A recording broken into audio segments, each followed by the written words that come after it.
दीदी बोली साथ में सोने से क्या होगा, कुछ भी तो नहीं होगा, तेरा जीजू के साथ सो जाओ। नमस्ते दोस्तों, मेरा नाम पायल है।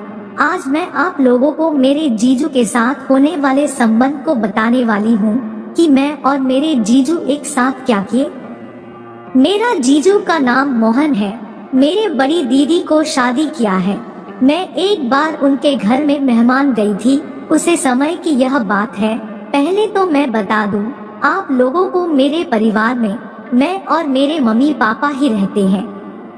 करीब 1 साल की बात है जब मैं अपने जीजू के घर गई हुई थी। करीब हमारे घर से 50 किलोमीटर दूर पर मेरे जीजू के घर है। मेरे जीजू और मेरे दीदी शहर में रहते हैं। वहाँ उनका खुद का घर है। स्टेशन तक लाने के लिए मेरा जीजू आए हुए थे। उसे समय गर्मियों का मौसम था। मेरा जीजू बोला पायल कोल्ड ड्रिंक खरीद के लेते हैं। फिर हम दोनों घर के लिए निकल गए। फिर 2 घंटे के बाद घर पहुंच गए। घर पर उसे दिन कोई नहीं था। हालांकि उस घर में मेरे जीजू और मेरी दीदी ही रहती है। मेरी दीदी नर्स है, इसलिए वह अपने ड्यूटी में चली गई थी। फिर हम दोनों घर पहुंचने के बाद मैं खुद ही पानी पीने के लिए किचन रूम गई और पानी पीकर बाहर आई और बेडरूम में बैठकर टीवी देखने लगी। मेरे जीजू कपड़ा चेंज करके बाहर आए और वह भी बैठकर टीवी देखने लगे। कोल्ड ड्रिंक लाए थे, उसे हम दोनों पीने लगे। करीब शाम होने चला था। मेरा दीदी भी आ गई और मैं अपने दीदी को देख करके गले लगा लिया और मेरा दीदी भी गले लगा ली। मेरे दीदी पूछने लगी कब आई तुम? मैं बोली थोड़ी देर हो रहा है, पहुँचे हैं।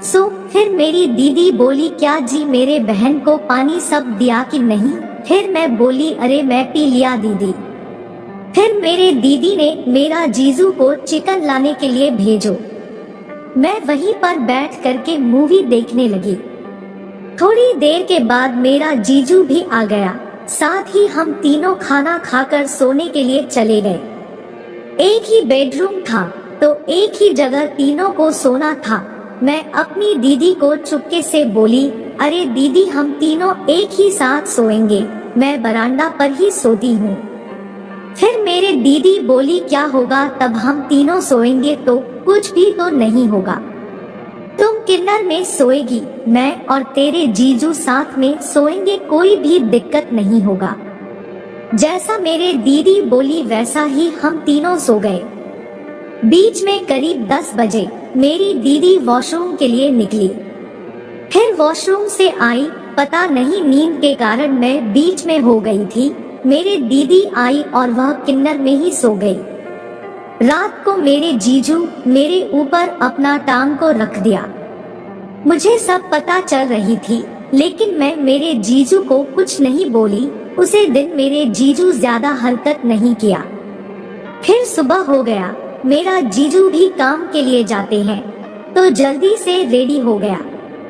फिर मैं नहाने के लिए बाथरूम चली गई। पता नहीं अचानक से दरवाजा हिलने लगी। फिर मैं नहा करके बाहर आई। मेरे दीदी भी अपने ड्यूटी पर चली गई और साथ ही मेरे जीजू भी।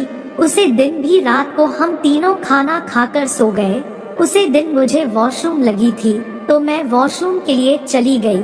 जब मैं वॉशरूम के अंदर थी तभी मेरे जीजू भी वॉशरूम में पहुंच गया। मैं डर गई। मेरा जीजू नींद में ही चल रहे थे। फिर मेरा जीजू सुसु करने लगे। मैं उनका वो देख लिया। मुझे जीजू नहीं देखा था कि मैं अंदर में हूँ। फिर देखा कि जीजू तो कुछ ज्यादा ही कर रहे हैं। फिर जीजू बाहर निकले और मैं भी धीरे से बाहर निकली। उस समय मेरा दीदी किनार में सो रही थी तो मैं बीच में जाकर सो गई। उस दिन भी मेरा जीजू मेरे ऊपर पैर करके सो रहा था और उसका वो मुझे महसूस होने लगी। सुबह होने से पहले ही मेरा दीदी खाना बनाने के लिए चली गई। मैं और मेरे जीजू सो ही रहे थे। तभी जीजू मेरे ऊपर पैर रखे हुए थे। मैं धीरे से बोली अरे जीजू पैर तो उठाओ।